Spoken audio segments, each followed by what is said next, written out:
Very good morning and chule. Welcome viewers to this absolutely amazing episode of our series under Dekho Apna Desh banner. And today we are taking you all the way to Ladakh. Well, we are taking you all the way to Ladakh on the virtual screen, but I'm fortunate actually to be in Ladakh right now. What you see around me, I'm going to show you. This is the road that's taking us from Leh to Kargil. We're on road there. And what you see here are these absolutely magnificent mountains. I wish I was at the side of the Indus River. We've been having most of the drive along the Indus River in this absolutely thrilling and beautiful land that belongs to the UT of Ladakh. And we are fortunate today that Jiwan Kaur is going to be traveling virtually for you, but she's going to whet a lot of your appetite in telling you on why you should not miss being here one of these days, one of these weeks. And I'm sure she's also going to tell us how Ladakh is a 24/7 destination, because if you want to see all the amazing snow that happens in the different parts. And so do not think of Ladakh only as Leh. There is so much else to Ladakh, and she's going to be helping us unravel the beautiful mysteries of this beautiful land. And I am very happy to introduce Jiwan Kaur to you guys today. She's been born in Punjab. She grew up partly there. Then she grew up in Bangalore, worked as a corporate professional in Bangalore and Bombay. And for the last 5 years, she's been curating some wonderful tours. And she also stays in Ladakh for the last 5 years. Isn't it such a thrilling journey to do? And so, Jiwan, thanks for joining us today on Dekho Apna Desh. And viewers, I'm not going to come in between too much, but I do want you to see this beautiful landscape. I'll try and come on board if the connectivity kind of supports us. But in the meantime, I'm enjoying it's lovely. So enjoy the session. And Jiwan, the screen is all yours. Thank you. Thank you so much, Mutoshi, for the introduction. Hi, everyone. I'm Jiwan. And like Mutoshi's already mentioned, Ladakh has been home for 5 years, and I hope it will be for much longer. I'll quickly share my screen and then carry forward.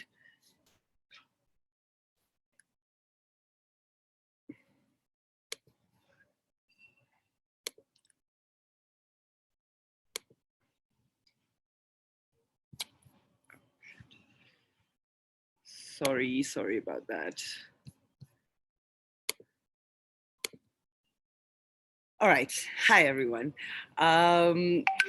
So like Mutoshi mentioned, this is my home for the last 5 years, and I hope that it will be for much longer. And my partner, Jigmit, and I, we run a small boutique travel company where we curate holidays for travelers into our homeland. Our team is made up of individuals who call Ladakh home. Even though I'm not Ladakhi or from this land, the land has genuinely really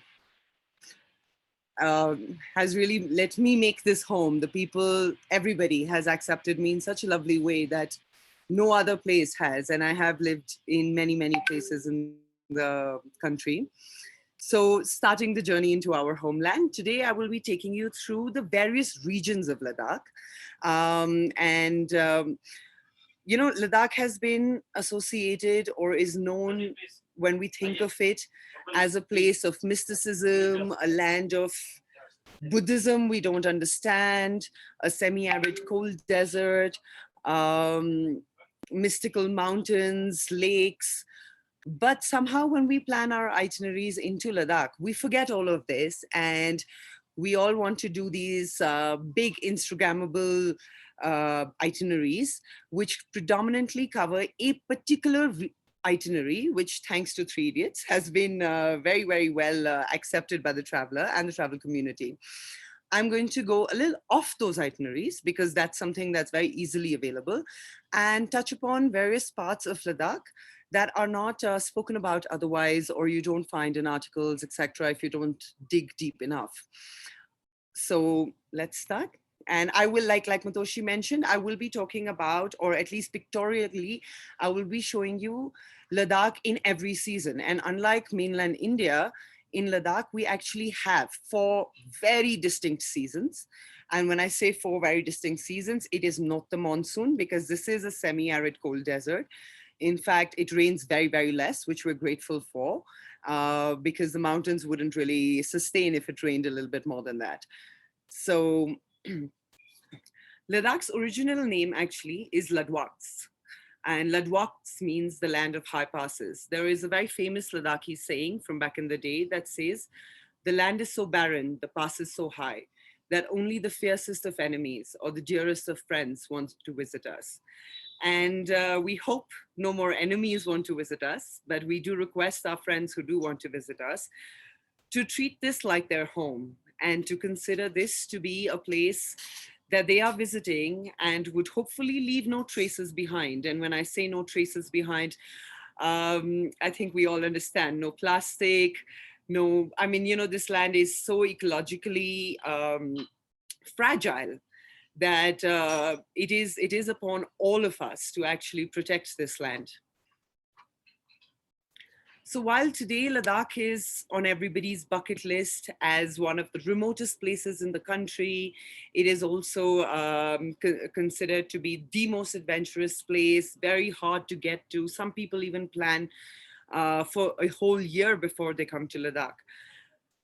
But Ladakh has actually been a really, really important juncture on the Silk Road, on the Silk Roads. So while it does have the Karakoram to the north and the Himalayas to the south, which form natural barriers, it actually connected Xinjiang, Kashmir, it connected Kashgar and Samarkand. It used to connect Skardo-Baltistan. So a lot of trade happened from various parts of Ladakh. For example, where Mutoshi is traveling to, Kargil, actually a lot of people don't even know Kargil is part of Ladakh. And most of the memories as Indians that we actually have about Kargil are of the 99 war. I in fact had somebody, I sent them an itinerary with Kargil in it, and they called me and they said, "Par wahan pe to jang ka mahal hoga. Kargil mein jang ka mahal nahi hai." And Kargil has been peaceful for very, very long. And we did win the 99 war. So thankfully, Kargil is still with us. So it's not just on these Silk Roads, it was not just trade that happened of goods. But along with trade, what also happened is there was a lot of exchange of culture, of languages, of religion. In fact, it's very recent in Ladakh that, you know, families that are Buddhist and Islamic and Christian are now slightly more staunch about their religions. But till about a decade to 2 decades ago, if you ask anybody in Ladakh, and even today, every Buddhist family has Muslim and Christian relatives. And the reason for that is that traders, when they crossed over various mountain passes, brought back certain beliefs. And the way religion was looked upon as was just different belief systems and different schools of philosophies that somebody decided to believe in more than the other. I hope we could actually retain that in the world. On my corner right screen, if you see, and it's something that you will see all over Ladakh, is the Tibetan prayer flags. In the local language, they're called tarchuk. And the tarchuk has high significance. So the tarchuk actually has 5 colors of flags with a wind horse in the middle and mantras written on them. They're usually drawn upon monasteries and high passes. The significance of the tarchuk is that as the wind flutters the flags, prayers are carried across these high mountain passes to all sentient beings. And I do hope that everybody's families are well and pray that we do not have a third wave. And we send prayers from Ladakh.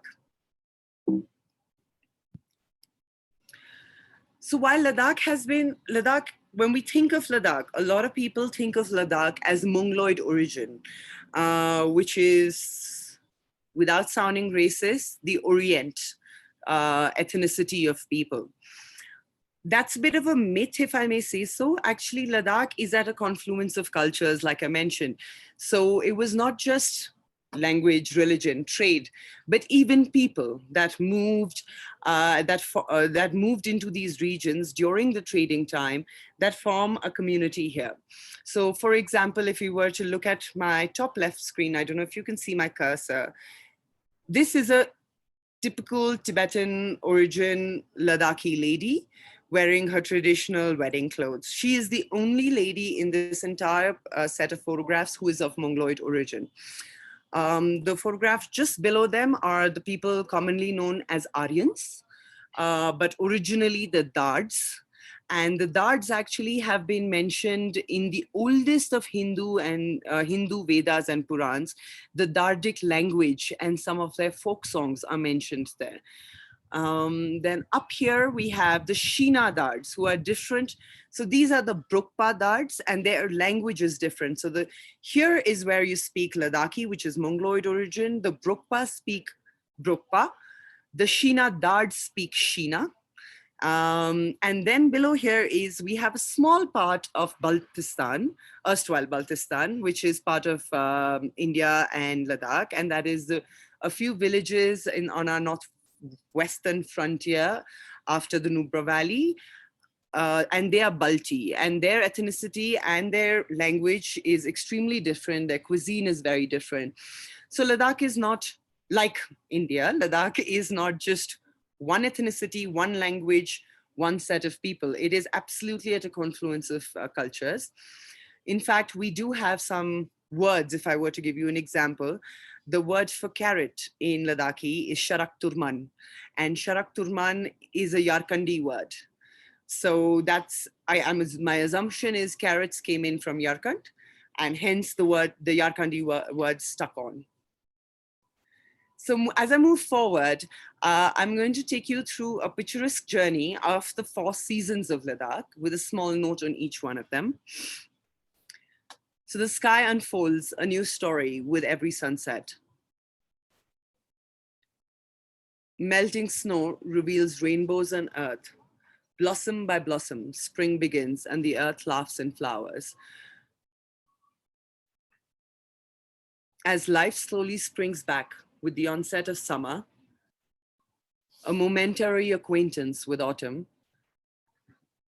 before the landscape freezes into a postcard again. And if I were to quickly go back and show you all the seasons again, and it's true, so this is from my lens, and every day is a new sunset, and every day the sky unfolds a new story here.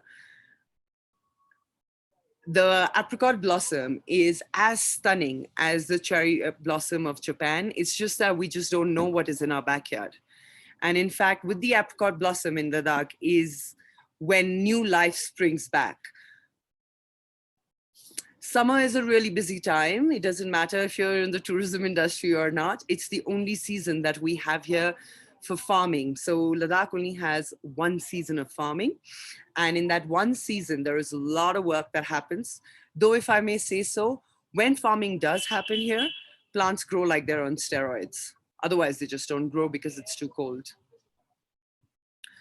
Autumn is something we don't see in most places. Even in Himachal, we don't see too much of autumn because most of the trees are evergreen trees. But in Ladakh, we actually do see a very, very strong 15 days to 1 month autumn, which is in all colors. And right after that, there is absolutely no leaves left. I use this specific photograph for winter because even though the landscape freezes into a postcard, what we do see is that life for locals comes alive. So we have a lot of ice hockey. We have, in fact, India teams of ice hockey, both boys and girls, is made up of about 80 to 90% Ladakhis and 10% Kashmiris. We still don't have a great ice hockey rink in the country for the teams to practice. So we have lakes that freeze over for 3 months, and that's where the teams practice annually. They are also lovely because they teach people like me how to skate, who come from the plains and are really scared of falling on their face, which I did last year a few times. Apart from that, we also have a lot of interesting monastery festivals. It's a lot of festivity in the air, apart from serious adventure. So I'm going to quickly show you the map so we know where we are going to be navigating. So you land into Leh if you fly in. To the north of Leh is the Nubra Valley. To the south of Leh is the Zhangskar Valley. To the west of Leh, where Mutoshi is headed today, is the Kargil region. And to the East of Leh is the Tibetan plateau or Changthang. The headquarters of each of these are Dishkit. Kargil is a headquarter itself. It's actually a whole district. Padum in the Zhangskar Valley and Nyoma in Changthang region. What I would like you to little bit look at is, if you notice this dotted area, which we call POK, is actually erstwhile Baltistan. Unfortunately, they have the parts that exists in India has already been separated, and it's an interesting fact. India draws this part. If you notice, Indian maps have this left ear or height. We draw it in our maps. So does Pakistan draw it in their maps. But actually, and it's called POK. It's not Kashmir. It is actually erstwhile Baltistan. Unfortunately, their heritage is something that's being lost over the years. But without taking much time there, we will go to the Nubra Valley and focus on what is in our country. To the Indus Valley. So the Indus Valley is actually when you land into Leh. This is a photograph from winter. The Indus, like you can see, this is, I think, February this year when I came in. The Indus as a river does not freeze over completely because it does see sun in the day. So you usually only see some freezing around the edges. So some of the important, and what I'm going to do today is I'm going to touch upon a few things.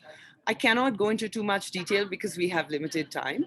I can say that even after living for 5 years in Ladakh, I have not explored all of Ladakh and I would like to explore more. So it will be hard to do justice in a 1-hour presentation, but I'm going to try and do my best. All right, so up here, actually, let's go from down here. Bottom here, Basgo and Shell. So Khar actually means palace in Ladakh. And Basgo and She were the original ruling capitals. She was the summer capital, while Basgo was the winter capital, as it's lower and is in the Sham Valley. So it was Shell Khar, and Shell Khar means, shell actually means mirror. So like you can see, it has a mirror reflection in a pond that is below it. Today, unfortunately, it stands tall and abandoned, but it's a beautiful building. Basgo Khar is a fortress that is on your way actually into towards Kargil. Basgo has a lot of importance because coming in from Purig, which is Kargil now, but Kargil region was earlier made up of 5 kingdoms, and it was erstwhile Purig. So while coming in from Purig, it was the best place to have a defense fortress in case there was any enemy attacks. Apart from that, one of the most famous kings, Jamyang Namgyal of the Namgyal dynasty, was married to a Balti queen, Gyal Khatun, and that's how Islam came into Ladakh from Baltistan. She actually spent her last few days, and it's quite lovely because when she got married and she came into Leh, was the first time a mosque was built. And all the mosques initially that were built in Ladakh were actually built on monastery lands because the queen of Ladakh was Muslim, and all the monasteries gave away land to the masjids to be built. So after Jamyang Namgyal passed away, she actually lived in Basgo, and in honor of him, built a really large Maitreya Buddha statue, which is still nestled within this fortress. Then as we move up, Leh was formed as the capital after these two, and then became the permanent capital until the Dogras invaded Ladakh and took over Ladakh, which is when the Namgyal dynasty was given land and place in the Stok village to make a palace. So this is the current living palace of the king, Jigme Wangchuk Namgyal. Currently is also a small boutique heritage property for anybody who wants to stay, and you can meet the king and the queen.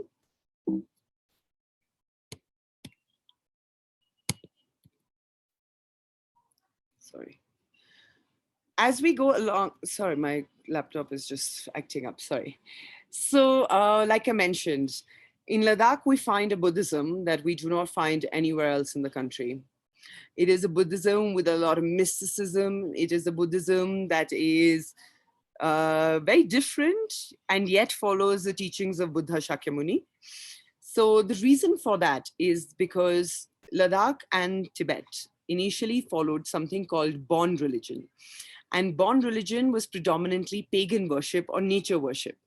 So the mysticism that comes into this Buddhism is actually from there. So while the first diffusion of Buddhism into Ladakh and Kashmir happened via India, through Kashmir. So as we may all know that Kashmir was once upon a time Hindu, followed by Buddhism, followed by back into Hinduism, and then then went into Islam. So Kashmir has actually changed many religions, and there are ancient ruins of monasteries, temples, etc., all over Kashmir. So that was when the first diffusion of Buddhism came into Ladakh. And I will show you as we go forward what it looked like. Very different than the Tibetan Buddhism that we see in Ladakh today. But the mysticism of Tibetan Buddhism comes from things like, for example, they still have spirits of the earth that they pray to before building a home, and spirits of the sky that they pray to before doing anything outside of their homes. They're called lubangs and lato. There is burning of the juniper incense in the morning to ward away evil spirits. What I also notice in this particular Buddhism is that there is actually a lot of Hinduism that has been taken in. One of the most important protector deities in Tibetan Buddhism is Mahakala. And when you see Mahakala, Mahakala looks exactly like Mahakali. So there's a lot of stories, a lot of that, which is very different than what you would see at in Bihar, or what we would see in even in Sri Lanka or in Southeast Asia. The Dards of the Aryan Valley. So as we go along the Indus River, we have three small regions that form. One is the Leh area and the Leh Valley. Then you go into the Sham Valley, which is a lower valley. And then you go into the Aryan Valley, which is the lowest valley.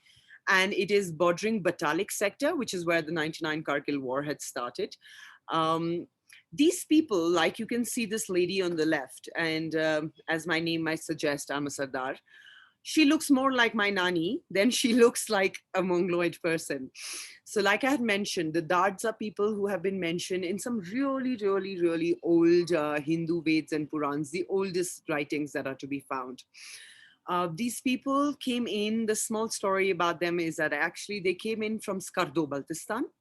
And as they used to come towards this valley to trade, while crossing passes, it used to be really cold. So they used to put hay in their shoes.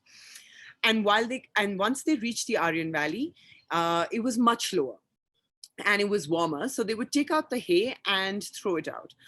Over some time, what they realized is that those fields were growing lush with wheat. And they realized that it was a very fertile region, and about 40 families came and settled in this region. They have five main villages, and the first village was so there were 4 brothers and 1 sister that came and settled. The first village is called Da, and Da means arrow. That's where they shot their first arrow.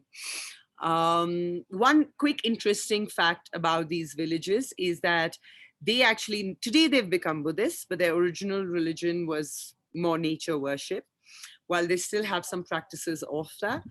One of their villages is unfortunately is in Pakistan today, and every year in October they have a festival called Bonona, where earlier they used to also have wife swapping, etc. There is a myth that says that European women used to come to these villages to get impregnated because they believe that they are the purest and the original and the last Aryans left in the world. But that aside, Bonona is a festival that moves from one village to the other every year. So on the 5th year, they skip the festival because they believe that the village in Pakistan would be celebrating it. So like I mentioned, the first diffusion of Buddhism came in via Kashmir. So we're still in the Sham Valley towards Kargil, lower regions. And if you see here on your right, Buddha Avalokiteshvara, or the Buddha of compassion, as he's called. And His Holiness Dalai Lama is today supposed to be the avatar of Buddha Avalokiteshvara. I mean, if I may say it as simply as this, if Buddha was wearing a dhoti in Ladakh, he would be cold, for one. Also, if you notice this, actually, when you visit this monastery, it is a lot of Gandhar Palas, Indian Palas kind of art. We find a lot of this similar art in the Ajanta Ellora caves also. When we look closely at this dhoti, there is a Shiv temple, there is a Ganesh temple, there is a Vishnu temple. On the side is Paldan Lamo or Mahakali. And then along with Buddha Avalokiteshvara, there is Buddha Maitreya and Manjushri. So in each one of these, there are scenes, and this is very unlike Tibetan Buddhism in terms of the art. So it's said that the artisans were Kashmiri.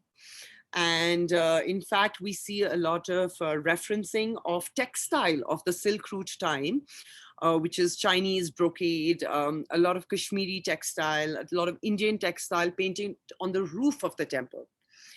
And there is actually a combination of 3 temples of similar art, Alchi, Mangyu, and Sumdo. It is currently under debate if this is the 11th or 13th century temple. It is also said that maybe this temple was initially a caravanserai and not a temple, and over a period of time along the Silk Road, somebody sanctioned it, or there is a lady that looks very, in one of the murals, that looks extremely foreign, but she's said to have sanctioned the funds for this temple. So back in the day of the kings, villages were formed for tasks to be done. And with the resources that they had available, you had different villages that were given different tasks. So the village of Likir today, originally called Lukhil. Lukhil means clay. And you obviously found really good clay. And these people of Likir were given the job of actually doing pottery. Now, if you actually visit this gentleman, who is unfortunately the last person in Ladakh who is continuing to do this type of pottery. And unlike the plains where we have a wheel to do pottery, they don't have a wheel, or they don't use the wheel. So up here is all the tools that he uses, including a sheep skin to smoothen out the rough edges of the pot eventually. But each piece of clay is put together and pasted together and then smoothened out. So it's a really, really interesting workshop that he does. The coppersmiths of Chilling, actually Zhangskar. Zhangs means white copper. So that's how the valley Zhangskar gets its name, and the river Zhangskar gets its name, because a lot of white copper was found along this river. The settlement of Chilling actually is a completely Nepalese settlement. Nepalese craftsmen were brought in to actually make a Maitra Buddha statue in the Shea Palace by the king. And they have settled here for centuries now. All their kids speak Ladakhi. Some of them don't even know that their original origin is Nepal. So these people still with hand and metal make all these lovely items, which stone, pots for puja. They are still called in for any of the statues. The river is nestled slightly above the Zhangskar River, with a beautiful view of the Zhangskar River. And there are only 3 families left that still continue to do this art. So like I said, I'm going to keep it slightly short. Moving on to the Nubra Valley. The Nubra Valley actually originally means northern dacoits. Nubra is northern dacoits. And the reason for that is that ahead of the Nubra Valley is the Karakoram passes that take you into Xinjiang and Yarkand and Kashgar. And this valley, back on the Silk Road time, was known to be a really treacherous valley. So you did have some people who obviously knew traders were going to be passing through here. They would be hiding in caves and they would loot the traders. And another interesting fact about this valley is that the river Shyok, actually means the river of death, and it's a Yarkandi word. So the river is deceiving. It's a really wide river.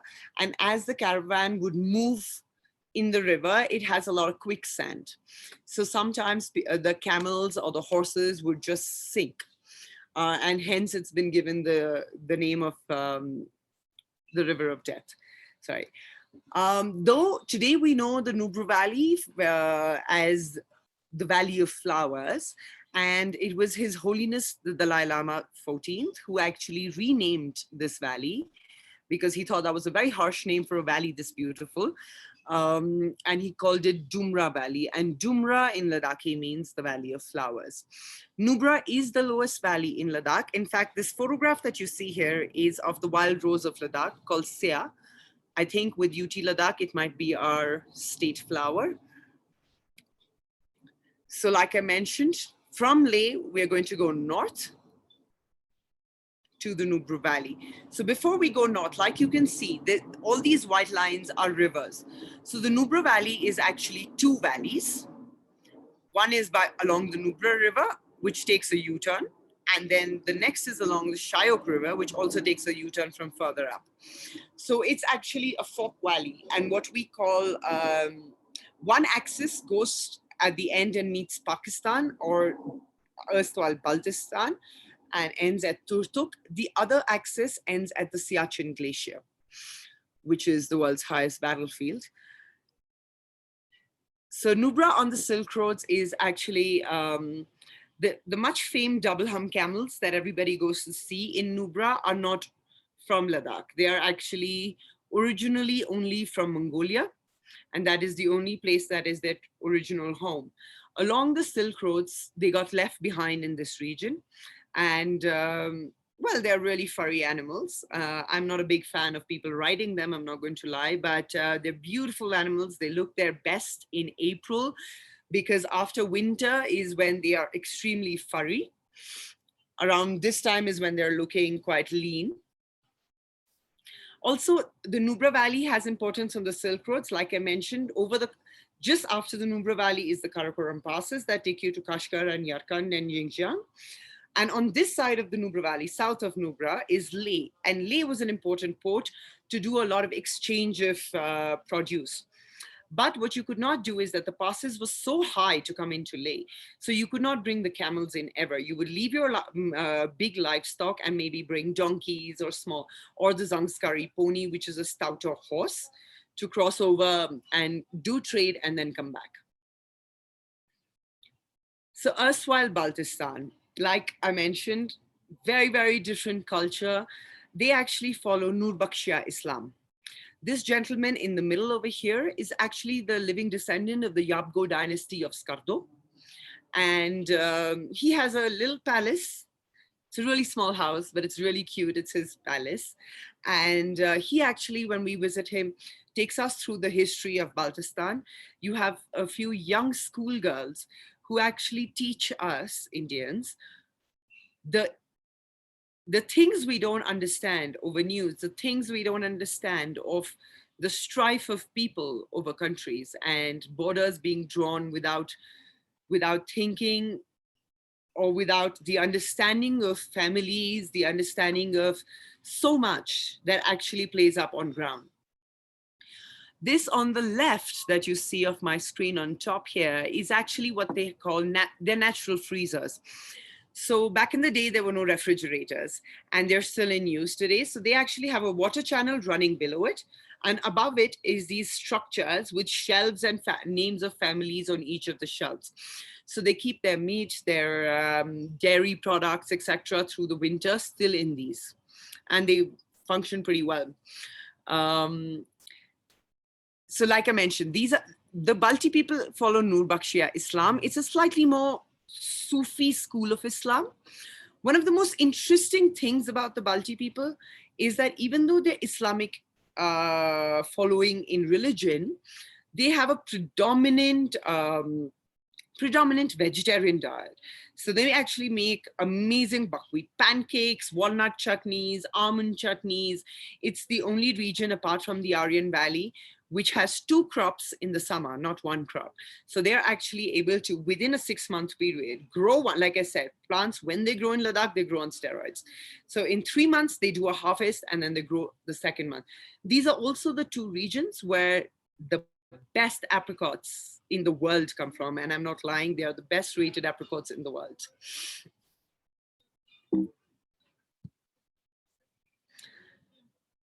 In the Nubra Valley, we have a monastery called the Samstaling Monastery, which in fact has the Sand Mandala festival going on right now. The Sand Mandala is actually the biggest teaching of impermanence. And the reason for that is that lots of monks over a month, like this is, we all understand Rangoli, but Rangoli is much easier than this because this Sand Mandala is a very, very intricate format. It's a long steel straw with which they actually first rock is powdered. So it's all natural. Rock is powdered into making these colors, and then the sand is colored, and then each sand particle is moved with your breath. It's a meditation technique to make the mandala itself. And multiple monks over multiple days actually make the mandala. After they're done making the mandala, it is erased. So it's a whole month of work and it's erased in a jiffy. And that teaches us that everything in this world is impermanent. The highest battlefields in the world. The irony is that the word Siachen, actually, like I mentioned, Sia is the wild rose of Ladakh. The word Siachen means the land of wild roses. And unfortunately, today is the world's highest battlefield, and we all pride in it. But I wish it wasn't. I like to say here, Imagine John Lennon is my favorite song. And I really do wish that the world could be idealistic like that. But nevertheless, we do have very brave soldiers who spend a lot of time on these glaciers and guard them. So we must respect them and pay homage to them. The war cry of the Siachen Warriors is quartered in snow, silent remain. When the bugle calls, they shall rise and march again. These soldiers, we all think they're on top of the glacier. So like I mentioned, Nubra is a 2-axis valley. In the middle of Nubra Valley is the Saltoro Ridge. Most of our soldiers are actually posted on the Saltoro Ridge. They're not on top of the ice and on top of the glacier. Of course, in the winter, even the Saltoro Ridge is frozen. It's a really, really hard life that these boys live.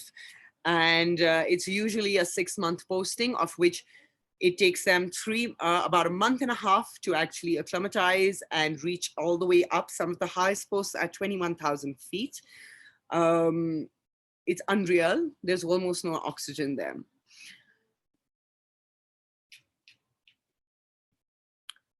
So strewn along the rivers are boulders etched deep with prehistoric carvings all the way till the Neolithic age. I mentioned the Murgi petroglyph specifically because this is Ladakh's largest petroglyph site. It has over 4,000 petroglyphs. And people ask me if it's protected. No, it's not protected. Unfortunately, in Ladakh, we have so many petroglyphs that some of the petroglyphs rocks are even being used in construction now. So, but nobody talks about them. Nobody in the travel, when people come to travel, they don't even know that these exist. These exist all over Ladakh, some smaller regions, some have lesser numbers, some have more. But like we can see, the influence and the fact that some of the first few people that did come to Ladakh were from mainland India. Some of those, this thing is, you see lotuses. Those don't exist anywhere in Central Asia. You see lions drawn on some of the prehistoric rocks. Stupas, of course, hunting scenes, some mystical animals, some ancient scripts that we can't read anymore. But researchers are working really hard to decipher them. Yarabso Lake is the holiest lake of Nubra Valley. They say that if your conscience is clear and your heart has no malice, you can see the reflection of Potala Palace in the lake. It's a short hike, 20 minutes up, to the lake. I promise you, I have never seen the reflection of Potala Palace, but I have seen many other beautiful reflections. It's lovely to be at the lake at sunrise or sunset. That closes Nubra Valley for us. Moving on to Kargil, or erstwhile Purig, if I may say so. So if you notice up here is a statue of Buddha Maitreya. Maitreya is the future Buddha. And Kargil actually, before it was Islamic, was again Buddhist. All the 5 kingdoms in Kargil were Buddhist kingdoms. And again, like Ladakh, Islam came into Kargil via marriage to Baltistan. So now from Leh, we're going to go west to Kargil. So Kargil has a few regions I'm going to touch upon. Like I mentioned, autumn is beautiful in Ladakh, and that is the apricot trees in autumn. The Suru region is one of my favorite valleys. It is a low valley. It's got the Suru River running all along. People are slightly more orthodox, yes, but lovely, lovely human beings that you meet along the way. And in spring, in autumn, in summer, and in winter, this valley is really, really stunning. Suru also has some of the erstwhile Purig kingdoms. One of them is Kartsekhar, another one is Pashkyum. Lots of history, Islamic and Buddhist, and some of the most beautiful peaks. The highest peaks of Ladakh, Nun and Kun, actually rest in the Suru Valley in a place called Panikhar. The interesting thing about Nun and Kun is that the best way actually to identify Nun and Kun, because there are lots of peaks, is that Kun is always black, even in peak summer, because the facade of Kun is so steep that snow does not stay on it. And Nun is always covered summer or winter. These are highly scalable peaks. And Ladakh has a lot of serious adventure, which I'm not going to talk about in this presentation. But if there is any interest in serious adventure, I can do that separately, because most travelers, that's not necessarily what they're coming to Ladakh for. But otherwise, we have thousands of scalable peaks. We have lots and lots of treks to offer here. Upper Suru has the Rangdum Monastery. This is going onwards into Zhangskar Valley, because after this, we will go into the Zhangskar Valley. Rangdum actually lies in, and this is still in, we're still in Suru, which is predominantly Islamic. Rangdum is this monastery. I sometimes wonder why and how they found this particular spot and made a monastery here, because there's nothing else around it. It's cold, it's windy, and yet this monastery stands still in quiet and peace, teaching young novice monks about the world outside. Suru Bouldering Festival is in fact going on right now. We usually like to go for it every year. This year has been a bit busy though. So Suru is a bouldering festival that happens every year. We have India's best climbers that come and teach you in the festival. It's about a 10-day camping festival where you have yoga, you have highline, you have slacklining, you have spot climbing, bouldering, and rappelling. The Chiktan Razikar is a forgotten fortress, unfortunately, though in the region of Ladakh, it actually stood the tallest and had, in its time, a revolving palace. It was the only and it was operated by hydraulics, and the only revolving palace. So this top region of the palace apparently used to revolve. The gentleman who built the palace was an architect who was brought in from Skardo, Baltistan. And they say that after the palace was built, the king cut his hands off so that he would not build another palace like this. It was a lot more magnificent than the Leh Palace. But sadly, after a certain time period, the local government or primary school thought that this is a building just rotting away. Why don't we use its material? So a lot of material from the original fortress has now been taken and repurposed into building a primary school, some Villagers have taken it back and they have used it for their houses. So today it stands in ruins and yet stands tall. Another really interesting thing about the Changthang Valley is that there is still a village called Kuksho in this valley where Muslim and Buddhist families still live together in a joint family. And it touches my heart, at least, to hear stories like this. So they still cook their meat together. So the halal meat, they tie a thread and it's cooked in the same pot.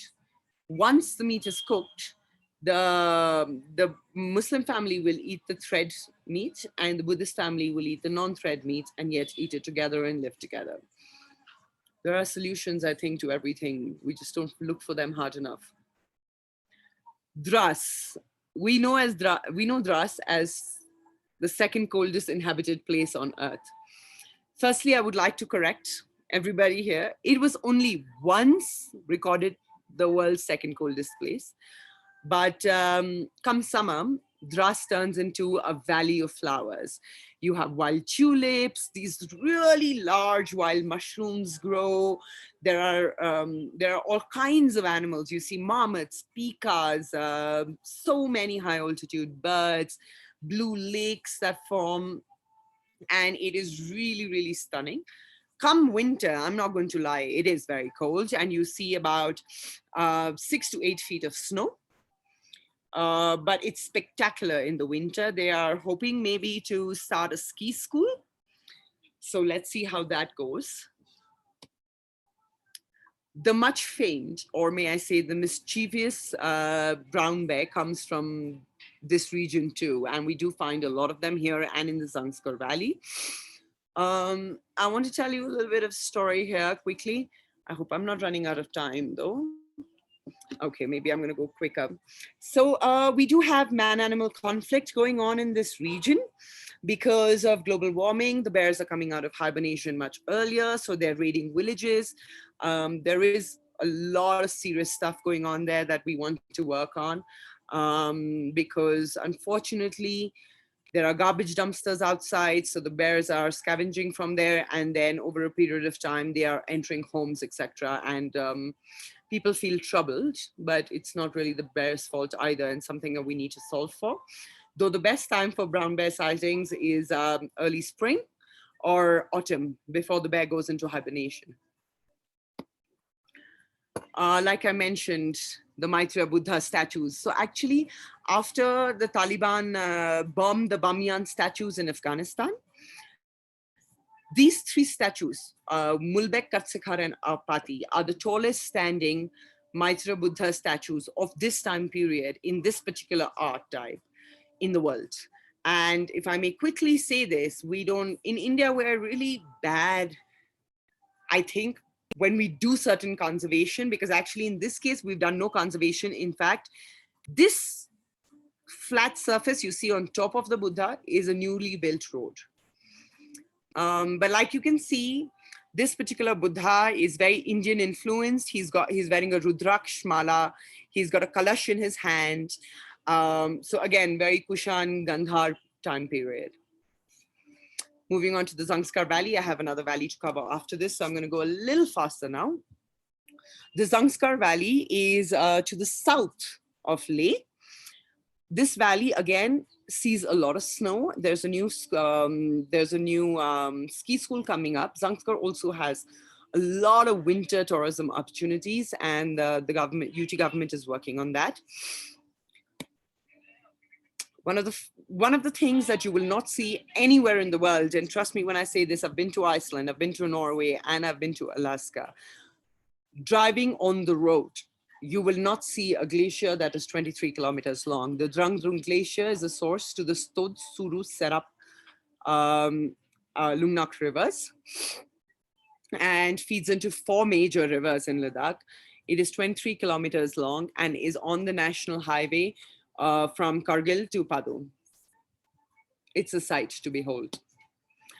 Zhangskar for me is actually, I would say, one of my favorite valleys because it still reminds me of Ladakh the first time I came to Ladakh, and that was a good 12 years ago. We drove from Bangalore to Ladakh, and it was this mystical place. So while development, if I may say so, has taken its toll to the Leh region and to the Leh Valley and Nubra Pangong, Zhangskar still remains untouched, now getting connected by 4 roads. So let's say God save it, I hope. But it's a valley of stunning monasteries, humble people, a lot more harsher than Leh Valley, a lot more windier. Um, this is one of my favorite monasteries in the world, the Phuktal Monastery. It is like, let's say, the tiger's nest in Bhutan. And I promise you, this is not a corrected image. The blue that you see in the river is the blue that you see in the river for real. It's about a 1.5-hour hike to this monastery. I do hope they never build a road, because it is nice when you walk to a place and then, you come to this bend, and when you see this monastery, there is no, that walk means nothing. There, you could have walked another 2 hours. That's how stunning the monastery is. Phuktat actually means the cave of liberation. And historically, actually, a lot of Hindu yogis and pandits came and meditated here way before Buddhism came into this land. The longest road to school. This slide is my favorite slide, the Chadar Trek. Everybody knows the Chadar Trek. When you think of winter tourism in Ladakh, everybody wants to come and walk on the frozen river. If I just may say so, we as Mantra do not promote the Chadar at all. And I will give you my reasons for it. The Chadar is a lifeline for the Zhangskari people. It is the longest road to school for them. When schools shut for winter holidays, so do valleys get shut off. Zhangskar is cut away even from Leh in the winter. And when they have to send their kids back to school in March, their only way to come back into Leh, to put their kids back into school, is over this frozen river. That's how this trek has come into the tourism world. Unfortunately, we have no control over the number of people walking on this river. People are doing bonfires on top of a frozen river, leaving back plastic, which causes natural calamities, which we had in 2019. There was the river gave way and broke apart. This is not just a lifeline for the Zhangskari people to come back to school. This is also a water lifeline for Ladakh. Even though Zhangskar is a tributary to the Indus River, but Zhangskar is a more voluminous river. It's the maximum source of water that is coming into the Indus River. And I think it's time in the world for all of us to understand the value of natural resources. So I'm not sure if trekking on top of a frozen river is something people should be doing. I think we should just let it be and let it freeze and melt as and when it needs to. Our last place for today is Changthang, the Eastern Plains. It's also the Tibetan Plateau. It's part of the Tibetan Plateau, actually. This is where the world's best pashm comes from. The world knows Kashmir to be from Kashmir, but the raw material comes from Ladakh and Tibet. And the reason it comes from Ladakh and Tibetan is the finest pashm in the world is because the goats are actually grazing at 15,000 plus altitude. And as you can imagine, that the colder and windier and higher altitude that it is, their inner coat is getting finer and finer to protect them. Now you may ask me, and hence, are we not taking away their layering of warmth? No, we are not. It's a very, very sustainable method. The shepherd lives with the goat through the year. The goat is naturally going to shed in the summer and regain its wool in the winter. So it is only sheared, and you will see, if you ever see, visit the nomads and see how they shear the goat, it's with a lot of love, and their goats are more precious to them than anybody else. So a little insight into the nomadic life. Up here is a rebo. A rebo is a traditional nomadic tent woven by Yakul in a nomadic family. Unlike the rest of Ladakh, where people live in joint families, nomadic families become nuclear the moment children get married. As you can imagine, only so many people can have privacy in a tent. So this tent is actually a low-lying tent. It's dug 4 feet in because Changthang is extremely windy. So to cut the wind. And what is beautiful about this tent is that it's sturdy, it is waterproof, it is windproof and snowproof, and yet it's breathable. Within this community, there are certain jobs that men do and certain jobs that women do. So men work with coarser hair, like or coarser wool, like yak wool, and they weave the tents, while the women weave saddlebags for goat babies, for yaks, for blankets for kids, etc. That is a shepherd taking his flock for the day. This is women. When you visit a nomadic village, you will very commonly see women spinning, weaving. That's, of course, yaks.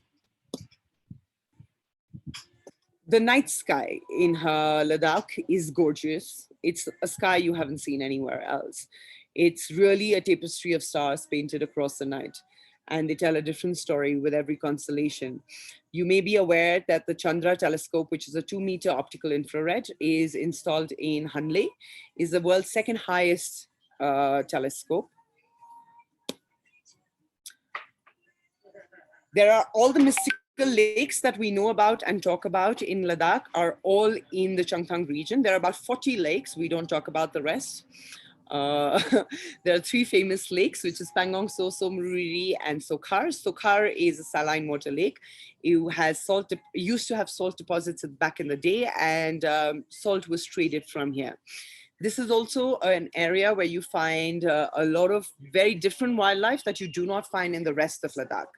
So that closes Changthang. It'll take me 2 minutes to close on wildlife and we can hand over. So while we all know about the snow leopard and the most elusive cat, and everybody wants to come and see the leopard, there's a lot other wildlife that is, and I can't put them all down, of course, but quickly run you all through that. There is the leopard, and then there is the Himalayan ibex. There are blue sheep. There is the Pallas cat, and the Eurasian lynx are actually way more rarer than the snow leopard, and both are found in Ladakh. We have the golden eagle, Himalayan red fox, Tibetan wolf, which unlike other wolves is actually a solitary animal. The black-necked cranes, they're called Chathungtung in Ladakh. They actually come to nest in Ladakh year on year. We have marmots, long and snub-tailed. Then we have the pikas, which I think are really cute. That's it. I'm so sorry. I think I ran a little over.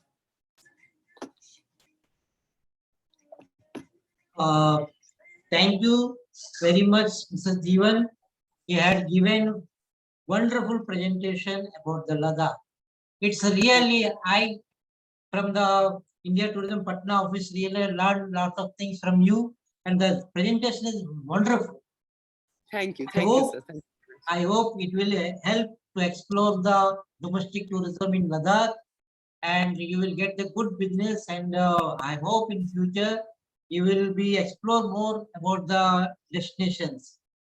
And thanks for all the participants who have attended for this webinar with their spare times.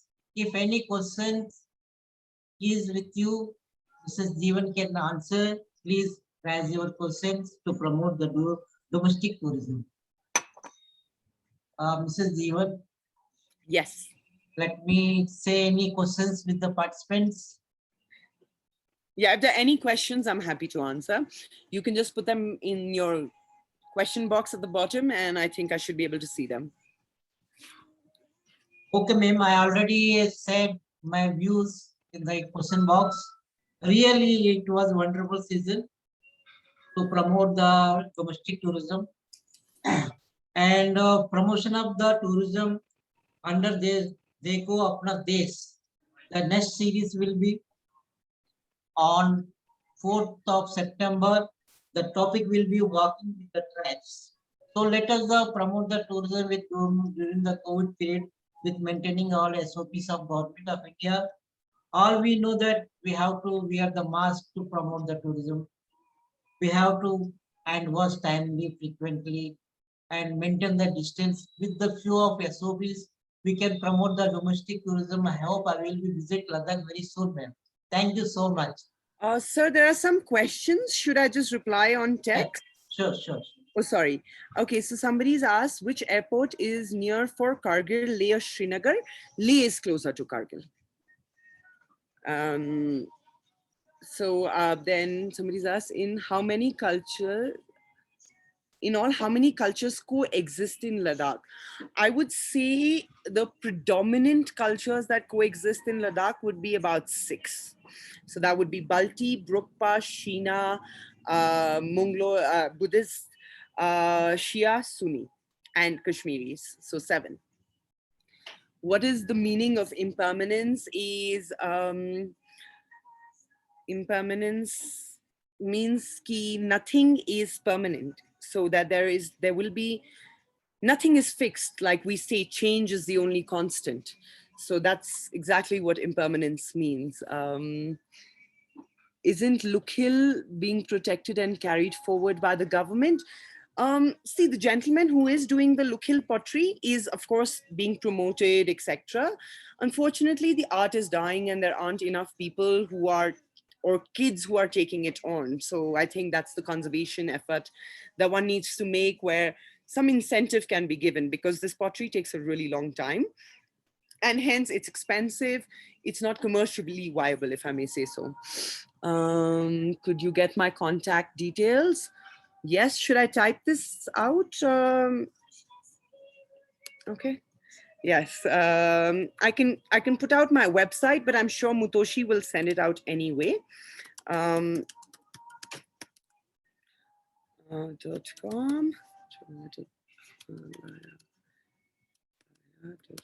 Our company is called Mantra Himalaya. I am Jiwan Kaur. And I'll also type in my number if that's fine. Yeah. Amazing landscapes. Thank you. Thank you so much. Yes, most of the photographs are mine. Some are from the internet, I won't lie. Can you please come again with the names of those historic rocks? Yeah, that's actually the Murgi petroglyphs. They're called petroglyphs, and they're actually all over Ladakh. So you can reach out to me if you specifically want to know which particular site. That is called Murgi. It's in the Nubra Valley, which is the best month to visit. If you want to visit in the summer, the best month, see, for us, season starts in April. I love April because it is blossom, and it's apricot blossom everywhere. It's still cold. You might also catch a snow. But if you want to come in summer, then June, July, August is really good. But otherwise, April to September end is what we call summer come shoulder season. So starting in from spring, ending into autumn. Winter time is as stunning. So if you want to come in winter, then that is usually January, February, March. One of the most informative sessions on Ladakh. Can we get a copy of today's recording of the webinar? I think that you'll have to ask Mutoshi.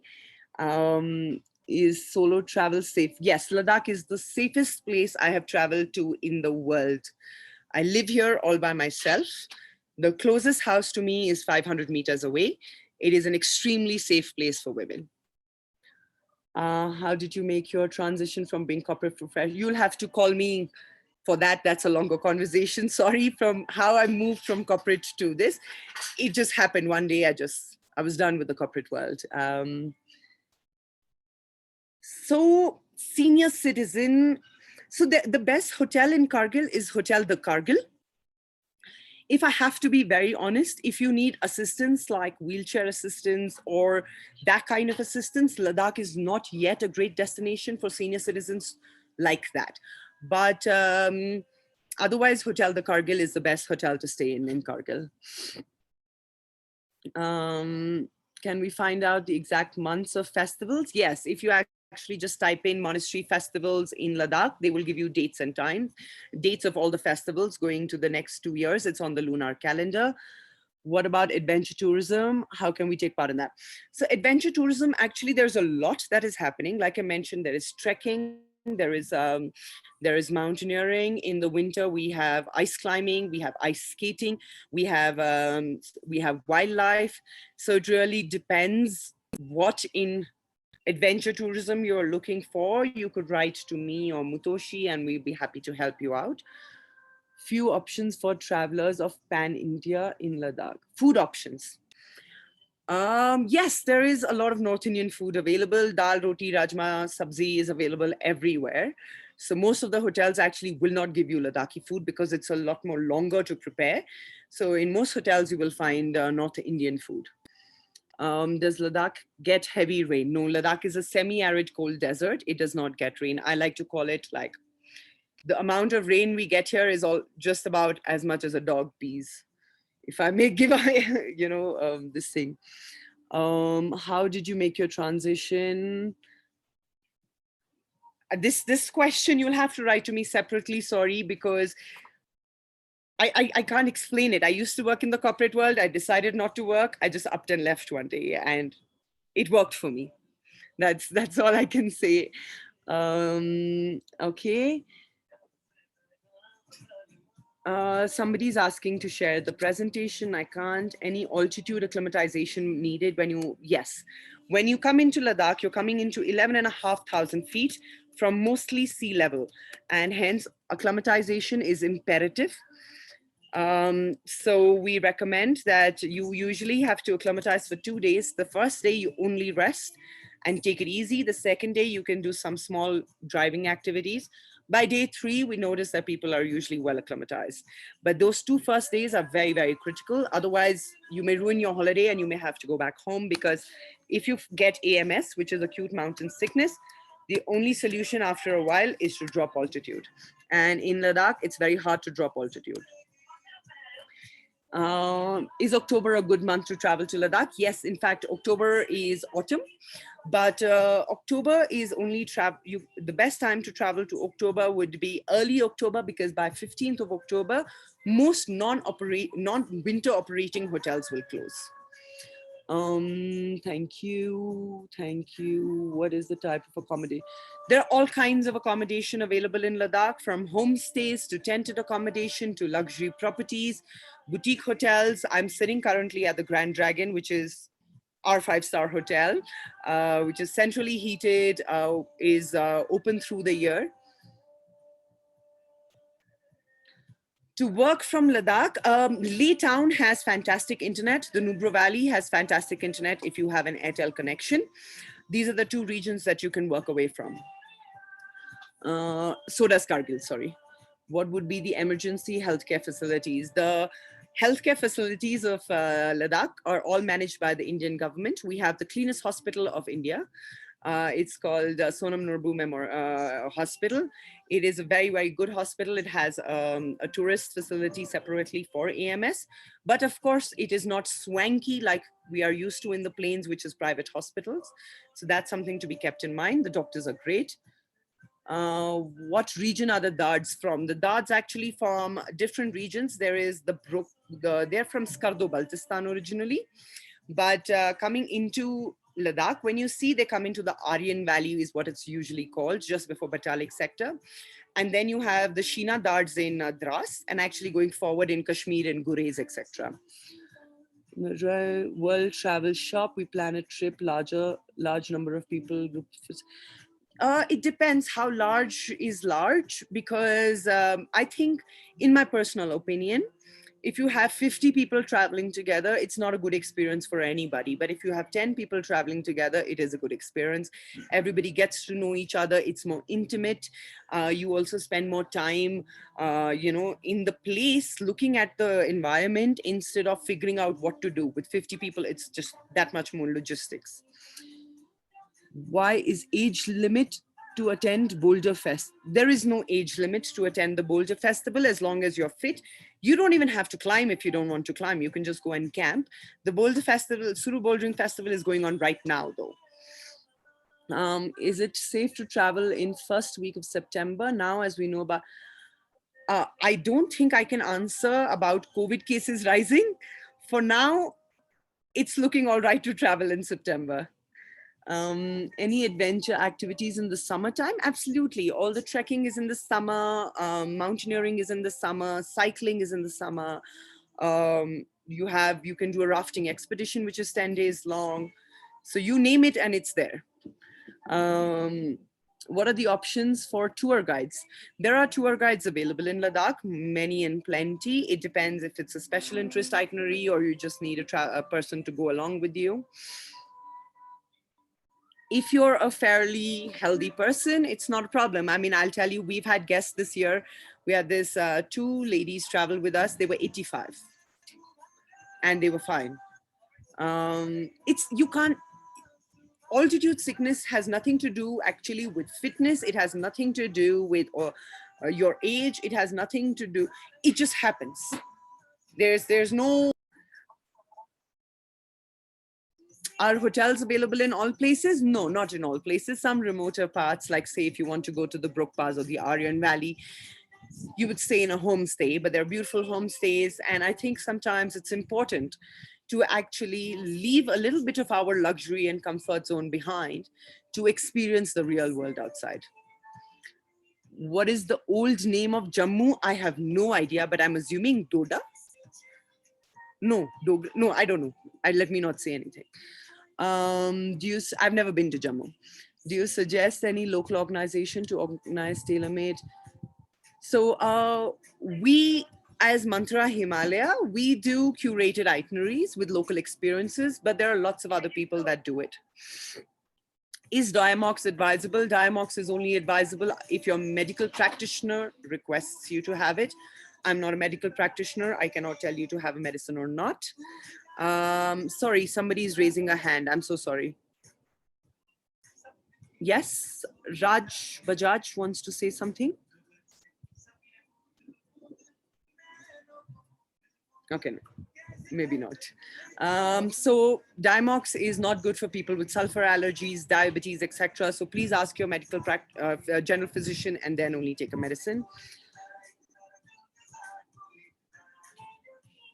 Okay. How much would it cost? It could cost anything. I mean, you have trips in Ladakh that are running, from 20,000 all the way to lakhs. So it really depends what your guest's budget is. You can meet the Brokpas and the Dads, yes. Can you tell us about the Aryan Valley? This you're going to have to do, Santosh. I'm sorry, but you're going to have to do a call separately with me because I think we have a time limit today. Are there cases of tourists who could not handle the altitude and had to cancel their trip? Yes, when travelers come. So I'll give you a very quick example. In my first year, there were these young boys, Sardar boys, who came from Chandigarh. And, they came from Chandigarh and they did not listen to us. Alcohol is prohibited on the first day. But they drank that night. That same night, we had to take them to the hospital, and the next day they had to be flown back. So altitude is serious stuff. You have to listen to us, if I may say so. Okay, I think that's a wrap. I'm done with all the questions, and thank you everyone for attending. Thank you once again, ma'am. Really have got very number of queries, which is going to promote more and more. Thank you so much for all the participants. Thank you so much. And Mrs. Jiwan and your team. Thank you so much. Thank you, sir. Thank you so much. Thank you, everybody.